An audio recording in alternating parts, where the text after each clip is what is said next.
श्रुती संगीत होते. माझे नाव आराध्य दत्तात्रय संगम. आम्ही इयत्ता 7वी ब मध्ये शिकत आहोत. आमच्या शाळेचे नाव श्रमणी प्राथमिक विद्यालय आहे. आमच्या टीमचे नाव आर्यभट्ट असे आहे. विकसित भारत बिल्डथॉन 2025 साठी आम्ही आमचा विचार मांडत आहोत. तो विचार म्हणजे सोलर इंडिया.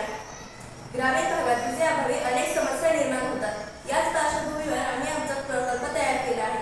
या प्रकल्पात सूर्याच्या किरणांपासून वीज निर्माण केली जाते. साधारणतः वीज ही कोळसा, डिझेल, पेट्रोलियम या नैसर्गिक संसाधनांपासून तयार केली जाते. ही नैसर्गिक संसाधने पृथ्वीवर मर्यादित प्रमाणात उपलब्ध आहेत. तसेच त्यांच्या वापरामुळे प्रदूषणही होते. सूर्याच्या किरणांपासून वीज निर्माण केल्यामुळे प्रदूषण टळते, नैसर्गिक संसाधनांची बचत होते, तसेच ग्रामीण भागात वीज पुरवठा अखंडित राहतो. हा प्रकल्प आपल्याला स्वयंपूर्ण भारताच्या दिशेने एक महत्त्वाचे पाऊल टाकण्यास मदत करेल. हा प्रकल्प सूर्याच्या किरणांपासून वीज निर्माण करतो. वीज कोळसा, पेट्रोलियम, डिझेल यांपासून निर्माण झालेला आहे.